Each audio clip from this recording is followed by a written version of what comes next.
राजकारण, समाजकारण, कृषी व उद्योग, मनोरंजन व क्रीडा। आपण पाहत आहात न्यूज 18 महाराष्ट्र, आवाज महाराष्ट्राचा।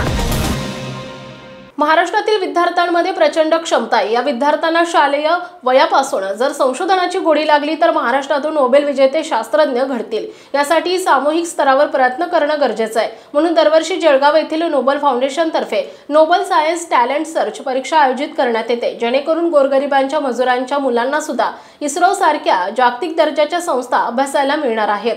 राज्यातील 50हून अधिक विद्यार्थ्यांना भारतीय अवकाश संशोधन संस्था इस्रोला जाण्याची संधी जळगावच्या नोबेल फाउंडेशनने उपलब्ध करून दिली आहे। 2024 साठी संपन्न होणाऱ्या या उपक्रमाचा प्रारंभ झाला असून सदर परीक्षा 9 जून 2024 रोजी ऑनलाईन पद्धतीने संपन्न होणार आहे। विज्ञान आणि संशोधन क्षेत्राबाबत विद्यार्थ्यांमध्ये जागरूकता निर्माण व्हावी यासाठी नोबेल फाउंडेशन ही संस्था कार्यरत आहे।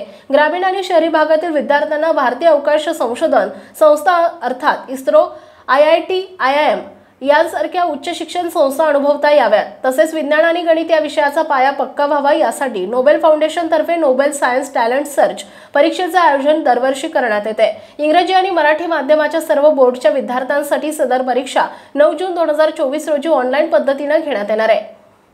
www.nobelfoundation.co.in या संकेतस्थळावर नोंदणी करायची आहे। मागील वर्षी या परीक्षेद्वारे 61 विद्यार्थ्यांची इस्रो, IIT सहलीसाठी निवड झाली आहे। आजपर्यंत या योजनेच्या माध्यमातून 500हून अधिक विद्यार्थ्यांनी इस्रो, IIT भेटीचा लाभ घेतलाय। या परीक्षेत गुणवत्ता यादीमध्ये येणाऱ्या प्रथम 50 विद्यार्थ्यांना निशुल्क ISRO, IIT, IIM science city येथे अभ्यास सहलीला नेण्यात येणार आहे। गुणवत्ता यादीतील विद्यार्थ्यांना दुसऱ्या फेरीसाठी निवडण्यात येईल। या विद्यार्थ्यांना करिअरच्या संदर्भात उन्हाळी आणि हिवाळी शिबिरांचे आयोजन केले जाणार आहे, तसेच अवकाश विषयक पुस्तके भेट दिली जाणार आहेत। या परीक्षेसाठी 5वी ते 7वी, 8वी ते 10वी आणि 11वी 12वी डिप्लोमा असे 3 गट तयार करण्यात आले।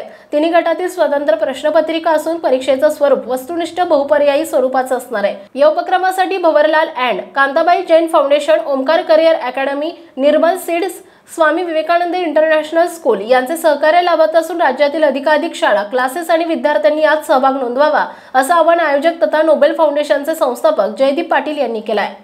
आपण पाहताय न्यूज 18 महाराष्ट्र, आवाज महाराष्ट्राचा। उत्तर महाराष्ट्रासह महाराष्ट्रातील बातम्या मिळवण्यासाठी आमच्या न्यूज 18 महाराष्ट्र या न्यूज चॅनलला सबस्क्राइब करा आणि बेल आयकॉन दाबा।